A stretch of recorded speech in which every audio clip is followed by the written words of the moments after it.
So, what is volatility?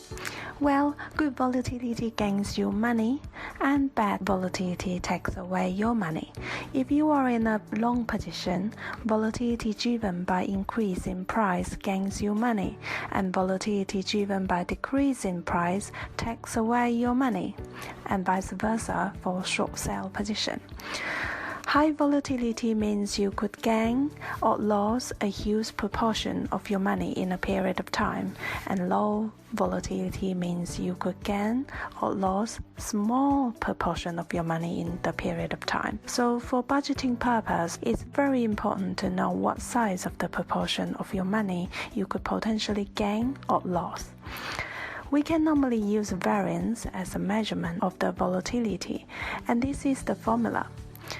Firstly, calculate the daily return, then the average of the daily return. Then subtract each daily return by the average to find the distance of the actual return to the average return. Now we need to square the distance in order to take into account of the negative ones and sum them up. Finally, divide the sum by the number of data points to get the variance. Now let's look at one example. So, first of all, go to Google, Yahoo Finance websites and download the free data from the for the stock price that you are interested in. So take this one. For example, you go to historical data and then look at the price window that you are interested in, and then press download. And then you are going to have the Excel data, and then in here, first of all, you will be able to see the daily data in here.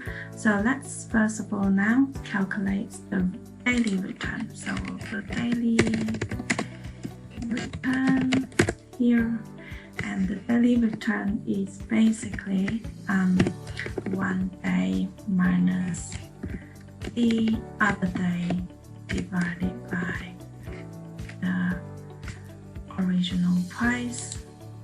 Let's press. And then this is the daily return. I copy the formula down, and then the next one is that you calculate the average. So the average would be equals to the average of the daily return. And then the next one is the distance. I call it distance, which is basically each day's daily return minus the average price. I'm going to fix it so that, and then I'm going to square it, square, and then that's my daily distance.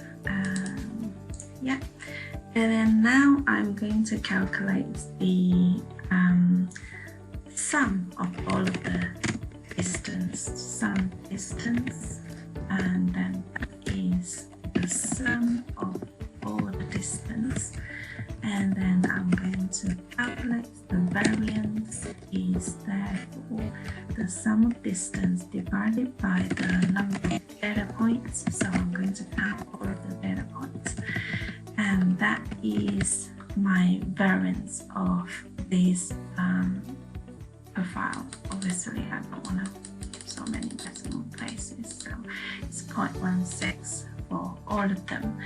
That's it. So what's left is to repeat this whole process for all of the interesting companies and compare each company's variance to find out if they fit into your portfolio. Any questions and comments, please leave me a note, and please subscribe to support me. Thank you.